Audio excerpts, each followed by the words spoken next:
কৃষ্ণ হরি বল। সকল ভক্তবৃন্দের শ্রীচরণে জানাই শতকোটি দণ্ডপদ প্রণাম, ভক্তি গ্রহণ করবেন। হরে কৃষ্ণ। আজকে আমরা আস্বাদন করব বুদ্ধিমত্তা ভক্তি কি করতে পারে আর কি করতে পারে না। তো সর্বপ্রথম আমার একটি ছোট্ট অনুরোধ, আপনারা সম্পূর্ণ ভিডিওটি শ্রবণ করবেন এবং পরবর্তী কৃষ্ণ সম্বন্ধীয় ভিডিও পেতে চ্যানেলটিকে সাবস্ক্রাইব করবেন। হরে কৃষ্ণ। পরমেশ্বর ভগবান ভগবদ গীতায় বলেছেন 7ম অধ্যায় 1ম শ্লোকে, হে পার্থ, আমাতে আসক্ত চিত্ত হয়ে আমাতে মনোনিবেশ করে যোগ অভ্যাস করলে সকল সংশয় থেকে মুক্ত হয়ে আমাকে জানতে পারবে। 6ষ্ঠ অধ্যায়ে ভগবান স্পষ্ট বলেছেন, মনকে সর্বতভাবে আমার ভাবনায় যুক্ত করো। তাই ভক্তিযুগ অনুশীলন করা উচিত। নববিধা ভক্তির মাধ্যমে ভগবানের ধ্যান করা সর্বপ্রধান কাজ হচ্ছে, এবং আমাদের সর্বপ্রথম যেটা গুরুত্বপূর্ণ বিষয় হচ্ছে যে শ্রবণ করা। শ্রবণম বুদ্ধিমত্তা যা করতে পারে না। ভক্তির পথে চূড়ান্ত সাফল্য এবং তাৎক্ষণিক প্রক্রিয়া উভয় প্রভুর সাথে ব্যক্তিগত প্রেমময় সম্পর্কের উপর কেন্দ্রীভূত হয়। প্রেম প্রচুর পরিমাণে উপস্থিত থাকুক না কেন, দ্রষ্টা পর্যায়ের মতো বা অনুসন্ধানী পর্যায়ের মতো যত্ন সহকারে চাষ করা হচ্ছে বুদ্ধিমত্তা। আর সেই প্রেমকে প্রতিস্থাপন করতে পারে না যা আমরা আমাদের প্রভুকে তার সন্তুষ্টির জন্য দিতে চাই। যখন একটি অপার করা হয় তখন আমরা উপভোগ করতে পারি। তো আমাদের জন্য পরমেশ্বর ভগবানের আমরা ভক্তি গ্রন্থগুলো অধ্যয়ন করার জন্য আমাদের যে বুদ্ধিমত্তাকে ব্যবহার করতে পারি এবং বুঝতে পারি যে কিভাবে আমাদের হৃদয়ে দীর্ঘস্থায়ী প্রেমের জন্য আকাঙ্ক্ষা করতে পারি এবং কিভাবে সেই আকাঙ্ক্ষা সর্ব আকর্ষণীয় পরমেশ্বর ভগবানে কৃষ্ণের মধ্যে পুরোপুরিভাবে পূর্ণ করতে হয়। তবুও সেই বুদ্ধি বা আমরা বুদ্ধি ভিত্তিকে উপলব্ধির নিজের ভক্তি তৈরি করি না। ঠিক যেমন ঔষধের মতো একটি জিনিস আমাদের জন্য ভালো তা জেনেও আমাদের একটি পছন্দ করি না, এটিকে ভালোবাসা ছেড়ে দিন। তো প্রাসঙ্গিকভাবে ভগবদ গীতা ঘোষণা করছেন যে শাস্ত্রীয় জ্ঞান অর্জনের শুধু মাত্র আমাদের বুদ্ধিমত্তা ব্যবহার করে কৃষ্ণকে জানা যায় না। বুদ্ধিমত্তা কি করতে পারে? অনেক ভক্তিমূলক অনুশীলন সহজ মনে হয়। শুধু ভগবানের নাম জপ করা এবং দেবতার উপাসনা করা, মূলত তার ভক্তিমূলক স্মরণ গড়ে তোলা। যাই হোক, যদি আমরা কৃষ্ণকে ভালোবাসার আকাঙ্ক্ষার সাথে এই ক্রিয়াগুলো করি, নিযুক্ত হয়, তবে সেই ক্রিয়াগুলো শক্তিশালী চ্যানেল হিসাবে কাজ করে, যার মাধ্যমে আমরা তার প্রতি আমাদের ভালোবাসা প্রকাশ করতে পারি, আমাদের প্রতি তার ভালোবাসা অনুভব করতে পারি, যার ফলে পারস্পরিক প্রেমময় পারস্পরিক সম্পর্ক লালন ও বৃদ্ধি পায়। যেহেতু এই অভ্যাসগুলো কোনোটি আমাদের উত্তেজনাপূর্ণ কিছু করার প্রয়োজন হয় না, আমরা সেগুলো ছাড় দিতে পারি এই ভেবে যে সেগুলো খুবই রূপান্তরকারী হবে না।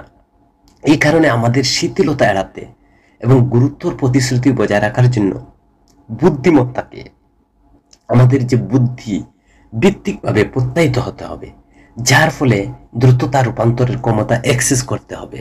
প্রাসঙ্গিকভাবে বলতে পারেন যে গীতা আমাদেরকে ভগবানের মহিমা সম্পর্কে শোনার জন্য অনুরোধ করে, যার ফলে কৃষ্ণের প্রতি আমাদের মন স্থির করার জন্য আমাদের বুদ্ধি বৃত্তিকে প্রেরণা যোগায়, যা ভগবদ গীতার 7ম অধ্যায়ের 1ম শ্লোকে ভগবান বলছেন। যেমন অনেক ভক্তিমূলক অনুশীলন সহজ মনে হয়, শুধু ভগবানের নাম জপ বা মূলত তার উপাসনা করা, ভক্তিমূলক স্মরণকে গড়ে তোলা। তো আমরা ভগবানের প্রতি পারস্পরিক সম্পর্ককে লালন করতে পারি, বৃদ্ধি করতে পারি। তো আমাদের অভ্যাস গড়ে তুলতে হবে। এই কারণে আমাদের প্রেম ভালোবাসা ভগবানের প্রতি আমাদেরকে বুদ্ধিকে স্থিত করতে হবে। বুদ্ধিমত্তা ভক্তির প্রতিস্থাপন বা উৎপাদন করতে পারে না, তবে এটি প্রক্রিয়া শক্তিশালী করতে পারে, যা ভক্তিকে আমরা লালন পালন করতে পারি, ভক্তিমূলক অনুশীলন করতে পারি। ভগবদ গীতার 14 অধ্যায়ের 4 নং শ্লোকে ভগবান বলছেন যে সর্বজনীষু কুন্তি মূর্ত সম্ভন্তি যা তাসাম ব্রহ্ম মহৎজনী অহম ব্রজ পদপ্রেতা। হে কুন্তি, সকল জনিতে যে সমস্ত মূর্তি প্রকাশিত হয়, ব্রহ্মরূপী জনী তাদের জননী স্বরূপা, আর আমি তাদের বীজ প্রদানকারী। এটা বোঝা উচিত যে হে কুন্তির পুত্র, এই জড়জগৎ প্রকৃতির জন্মের দ্বারা সমস্ত প্রাণীর জীব সম্ভব হয়েছে এবং আমি তার বীজদাতা পিতা। তো আমাদের জীবন ভালো জিনিসগুলো প্রশংসা করার উপর কৃতজ্ঞতার কেন্দ্র। তো কৃতজ্ঞতা এই ধরনের মনোভাব আমাদের মানসিক স্বাস্থ্যের জন্য অত্যন্ত সহায়ক। এটা আমাদের তৃপ্তি ইতিবাচক অনুভূতি দিয়ে পূর্ণ করে। আমরা ভক্তি করি, যেমন একাদশীর উপবাস, সাধু ধর্মগ্রন্থ, ঈশ্বরের প্রতি ভালোবাসা শেখায় এবং ভক্তি করতে সাহায্য করার জন্য উপবাসের মতো আচরণগুলো আমরা নির্ধারণ করি। যাই হোক, আমরা প্রায় নিয়মের উপর প্রকাশ করি, তারপর ভক্তি করি। শুধু একাদশী নয়, যেমন বিশেষ বিশেষ দিন রয়েছে, মনে করুন বাৎসরিক কীর্তন করি, ভক্তি করি। তো আমাদের অবশ্যই মনে রাখতে হবে যে কীর্তন, একাদশী, দ্বাদশী, প্রতিদিনের ভগবানের প্রতি যে আমাদের ভালোবাসা, সেই ভালোবাসার একটা ফাইল তৈরি করতে হবে। বুদ্ধিপূর্বক ভোজন মাসে 2 দিন, বছরে 1 দিন, এরপর সংযুক্ত নয়, তো ভগবানে প্রলুব্ধ হবেন না। তো স্বার্থপর ভক্তি মনকে অশুদ্ধ করে রাখে।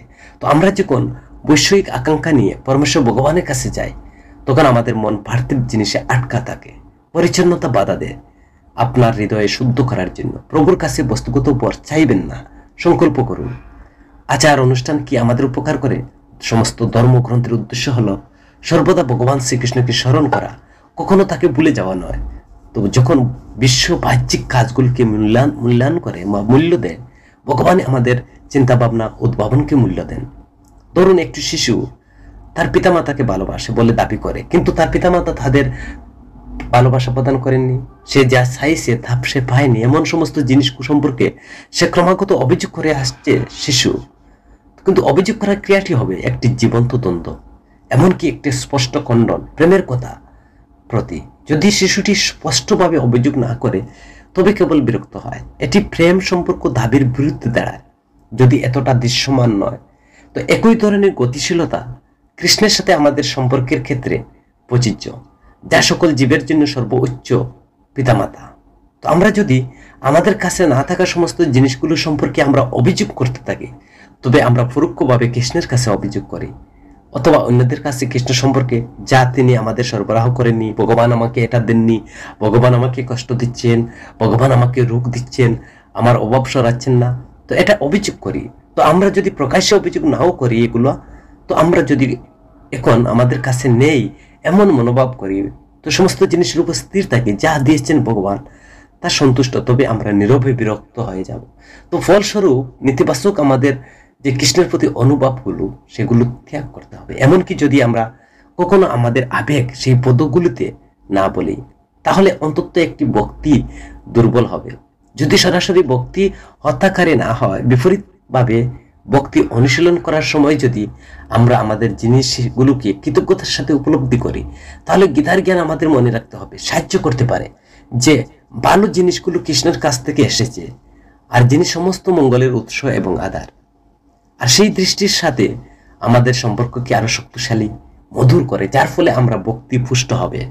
সাধনা অনুশীলন, প্রতিদিনের সাধনার প্রয়োজনীয়তা, প্রতিদিনের বিক্ষিপ্ততা প্রতিরোধ করতে হবে। একটি নিবন্ধন মন বজায় রাখতে নির্জন সাধনার প্রতিদিনের সময় দিন। একটি পার্থিব ঝামেলা সত্ত্বেও আপনার মনকে উন্নত রাখতে সাহায্য করে। আমি কিভাবে আমার দৈনন্দিন অনুশীলন সেট আপ করব? তো দৈনিক অন্তত 1 ঘন্টা সাধনার প্রতিশ্রুতিবদ্ধ আদর্শ হন। যখন পরিবেশ শান্ত, মন পরিষ্কার হয়, যে কোনো আরামদায়ক সতর্ক ভঙ্গিতে বসুন। ভক্তির জন্য একটি নির্দিষ্ট কোণে আপনি যখন সেখানে বসবেন, তাই মনকে ধ্যানের মূলে প্রবেশ করতে সাহায্য করবে। সাধনা কি কীর্তন বা বাধ্যতামূলক? কীর্তন গাওয়া বাধ্যতামূলক নয়, তবে শ্রবণ কীর্তন ভক্তিতে ইন্দ্রিয়গুলোকে নিযুক্ত করে, বিচ্ছিন্ন চিন্তাগুলোকে প্রতিরোধ করে, স্মরণকে ব্যাপকভাবে সহায়তা করে। তো ভজনে ভক্তির উপাদান রয়েছে এবং ধ্যানের জন্য একটি দূরদূরান্ত অনাহাসিক ধ্যানের সহায়তা করে। তো আধ্যাত্মিকতা ক্রমবর্ধমান অগ্রগতি। লোকে প্রায় একদিনে কি পরিবর্তন হতে পারে না, অতিশয় মূল্যায়ন করে, কিন্তু দৈনিক ছোট পরিবর্তনের ক্রমবর্ধমান প্রভাবকে অবমূল্যায়ন করে। তো সময়ের সাথে সাথে সামান্য পরিবর্তনগুলো উল্লেখযোগ্য পরিবর্তনের দিককে নিয়ে যায়।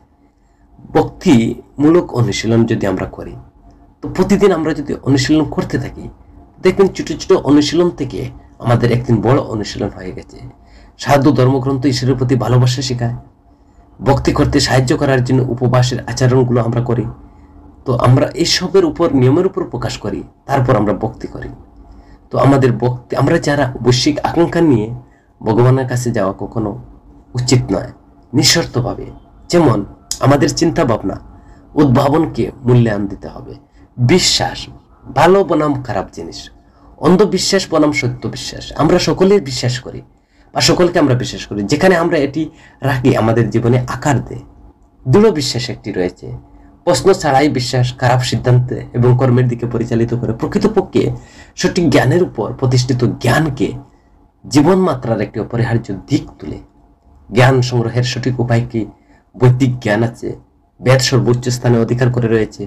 তো তারা নির্দেশ দেয় যে আপনার যে সংখ্যা বা যদি কোনো একজন সত্যিকারের গুরু বা গুরুর শিক্ষাগুলো আমাদের ধর্মগ্রন্থ এবং অতীতের গুরুদেবের সাথে যাচাই বাছাই করতে পারেন, সত্যিকার বিশ্বাস ধর্মগ্রন্থে স্থাপিত এবং একজন গুরু আমাদের রূপান্তর করতে পারেন।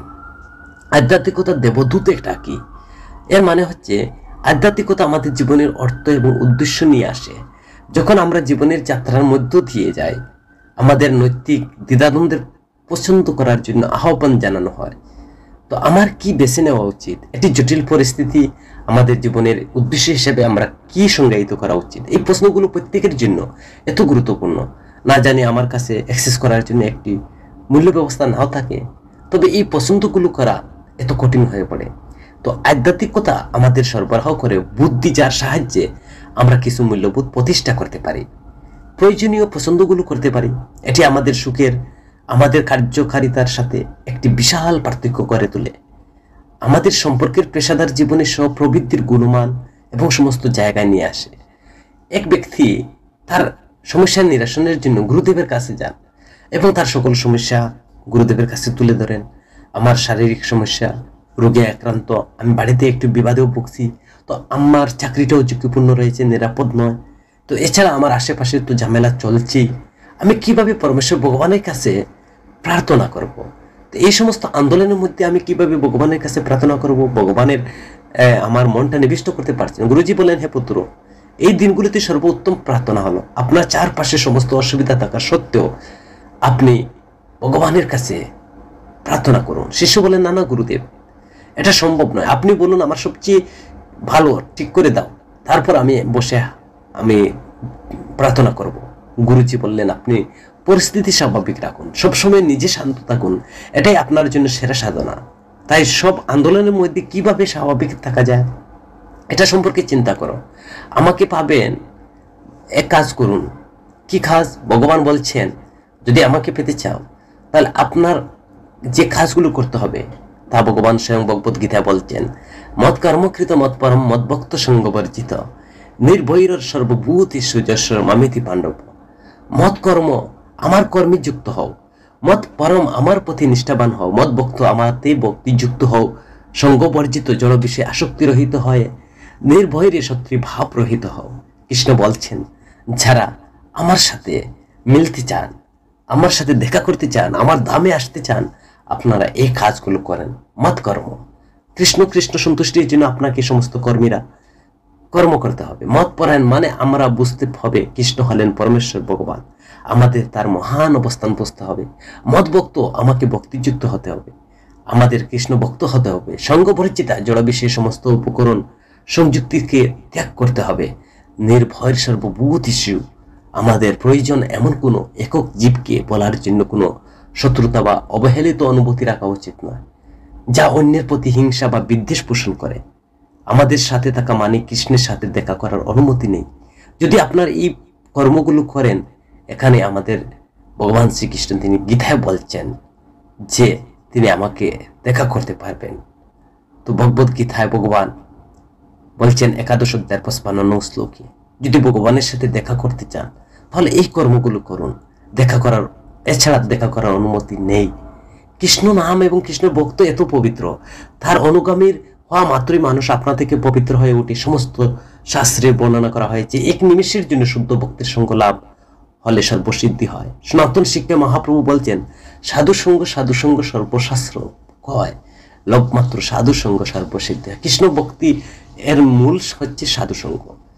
কৃষ্ণ ভক্তি জন্মের মূল হয় সাধু সঙ্গ। কৃষ্ণ প্রেম জন্মে তে হেন পুনঃ মুখ্য অঙ্গ। ভগবত ভক্তের সঙ্গ খুবই প্রয়োজন।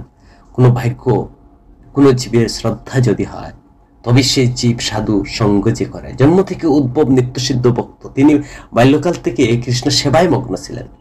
তিনি কেলার ছেলে কৃষ্ণকে সাজাতেন, কেলার ছেলে তিনি কৃষ্ণকে খাওয়াতেন, স্নান করাতেন, তো নিরন্তর ভগবানের সেবা করতেন এবং প্রেমময়ী সেবা তিনি শ্রম অনুভব হয়নি। উদ্ভবের যে প্রেম লাভ করেছিলেন তিনি কৃতার্থ হয়েছিলেন। মানুষ যত ভগবত ভক্তি অনুশীলন করবে তত ভগবত প্রেমে সে নিষ্ঠা হবে, ভক্তিকে অনুশীলন করতে হবে মন প্রাণ দিয়ে। বেদান্ত সূত্রে এই সিদ্ধান্ত নিরূপণ করা হয়েছে ভক্তিযুগ এত শক্তিশালী যে তার অনুশীলন করার ফলে নিঃসন্দেহ দিব্য জ্ঞান লাভ করা যায়। এর প্রকৃষ্ট দৃষ্টান্ত দেখা যায় নারদ মুনি পূর্বজন্মে ত্রিভুবন বিখ্যাত ভগবত ভক্ত হওয়ার সত্ত্বেও তিনি পূর্বজন্মে একজন দাসীর পুত্র ছিলেন, কোনো শিক্ষা লাভ করেননি। এক বর্ষাকালে মাত্র 4 মাস তার ঋষির শুনে এই সুযোগ হয়েছিল, তার সেবা করেছিলেন। তারা ছিলেন সমদর্শী, অহৈতিক, করুণার প্রভাবে তারা আশীর্বাদ করেন। তখন নারদ ঋষি বালক ছিলেন, খেলার প্রতি তিনি উদাসীন ছিলেন, দীক্ষা শিক্ষা ছিল না, কৌলিন্য ছিল না। কিন্তু তার মা যখন মহাভাগবতীর সেবা করছিলেন তখন তিনি তার সেবা পরায়ণ হতেন। কখনো কখনো তার মায়ের অনুপস্থিতিতে তিনি নিজেও ভাগবত ভক্তের সেবা করতেন। নারদমুনি নিজেই বলেছেন, উচ্ছিষ্ট লেফানো অনুমোদিত দিজে সকৃত সভুঞ্জিত অবাস্ত ক্লিংস এবং প্রবৃত্তস্য বিদ্যুৎ তৎ ধর্ম এব আত্মরুচি প্রজায়তে। ভাগবতের প্রথম স্কন্ধের 5ম অধ্যায় 25 শ্লোক। একবার কেবল অনুভূতি গ্রহণ পূর্বক আমি তাদের উচ্ছিষ্ট গ্রহণ করেছিলাম, নারদ বলছিলেন। তার ফলে আমার সমস্ত পাপ তৎক্ষণাৎ বিদূরিত হয়েছিল, ফলে আমার হৃদয় নির্মল হয়, ফলে আমি ভক্তিতে আকৃষ্ট হই। হে বেদব্যাস, এই ব্যাসদেব সেই ঋষিরা প্রতিদিন পরমেশ্বর ভগবান শ্রীকৃষ্ণের চিত্তাকর্ষক কার্যকলাপ তারা বর্ণনা করতেন, আর নারদমুনি তিনি শুনতেন। তো ভগবত কথা হরিকথা শ্রবণ করেই দেবর্ষী নারদ হয়েছিলেন। তো তখন এইসব ভাগবতী কথা শুনতে শুনতে নারদের রুচি বাড়তে লাগলো। নারদমুনি তার শিষ্য শ্রী ব্যাসদেবকে তার পূর্বজন্মের কথা বর্ণনা করেছিলেন। তিনি বলছেন, পূর্বজন্মে বাল্যকালে চাতুর্মাস্য তিনি কয়েকজন ভাগবত পুত্রের সেবা করেছিলেন, ফলে অন্তরঙ্গ সঙ্গ লাভ হয়েছিল। আর তাদের অনুক্রমে তিনি ভিক্ষার পাত্র সংলগ্ন উচ্ছিষ্ট অন্ন তিনি ভোজন করেছিলেন, ফলে তার সমস্ত পাপ চিত্ত মার্জিত হয়েছিল। আর সেই রুচির উন্মেষ হওয়ার ফলে নারদ শ্রবণ কীর্তনে অত্যন্ত উৎসাহী হন। আর নারদমুনি তাই তিনি বলছেন, সাধু সঙ্গের প্রভাবে নারদ ভগবানের মহিমা শ্রবণ কীর্তনের রুচি লাভ করেন। হৃদয় ভগবত ভক্তির প্রতি তার তীব্র আসক্তি জন্মায়। বেদান্ত সূত্রে উল্লেখ করা রয়েছে যে ভক্তের হৃদয় পূর্ণরূপে সকল প্রকার ভগবত তত্ত্বের স্বতঃস্ফূর্ত বিকশিত হয়, তখন তিনি সবকিছু হৃদয়গম করতে পারেন। একে বলা হয় প্রত্যক্ষ অনুভূতি। নারদমুনি ছিলেন প্রকৃতপক্ষে একজন দাসীর পুত্র। তিনি কোনো বিদ্যালয়ে অধ্যয়ন করার সুযোগ পাননি, কেবল তার মাকে সাহায্য করেছিলেন। ভগবত ভক্তের সঙ্গে তিনি সঙ্গ করেছিলেন, তাদের সেবা তিনি করেছিলেন। তো সাধু সঙ্গের প্রভাব সমস্ত ধর্মের পরম লক্ষ্য প্রাপ্ত করে। ভাগবতে বলা হয়েছে, সমস্ত ধর্মের আচরণের পরম লক্ষ্য হচ্ছে ভক্তি যোগ। সবই পুংসাং পর ধর্ম, যত ভক্তির অদক্ষ যে ধর্ম পরায়ণ লোকেরা সাধারণ জানে না যে ধর্ম আচরণ চরম সার্থকতা হচ্ছে ভগবত ভক্তি লাভ করা। তো সাধারণত আত্ম উপলব্ধি করতে বৈদিক জ্ঞানের আবশ্যকতা আছে, কিন্তু নারদ কখনো তিনি গুরুদেবের শিক্ষা প্রতিষ্ঠা পাননি, বৈদিক সিদ্ধান্তের শিক্ষিত হতে পারেননি। তারপরও তিনি একজন বৈদিক জ্ঞান অনুশীলনের পরম সিদ্ধি লাভ করেছিলেন। ভক্তিপদ এত শক্তিশালী এবং পাওয়ারফুল যে নিয়মিতভাবে আচার অনুষ্ঠান না করলে পরম সিদ্ধি লাভ করা যায়। তো মহান আচার্য সঙ্গ লাভ করার ফলে অশিক্ষিত বৈদিক জ্ঞানের সম্পূর্ণ অজ্ঞ মানুষও আত্ম উপলব্ধি, বৈদিক জ্ঞানের সম্পূর্ণ অজ্ঞ মানুষের আত্ম উপলব্ধি উপযোগী এবং জ্ঞান সম্বন্ধে অবগত হতে পারে। দেখুন উচ্ছিষ্ট গ্রহণের ফল, বজনী স্পৃশা, ভক্তি অনর্থ নাশ, রুচি একবারে কেবল ভক্তির অনুমতি গ্রহণপূর্বক কত ফল, সাধুর সঙ্গে মাহিত্য, কৃষ্ণ কথা শ্রবণ, আর আত্মীয় মানে আত্মার জ্ঞান লাভ হয় এবং প্রেম ভক্তি লাভ হয়। হরে কৃষ্ণ। সকল ভক্তবৃন্দ, যদি ভিডিওটি শ্রবণ করে আপনার ভালো লাগে তাহলে কমেন্ট মন্তব্য করে জানাবেন এবং ভিডিওটি শেয়ার করবেন। ততক্ষণ সকলের সর্বাঙ্গীন মঙ্গল সুস্বাস্থ্য কামনা করি। হরে কৃষ্ণ।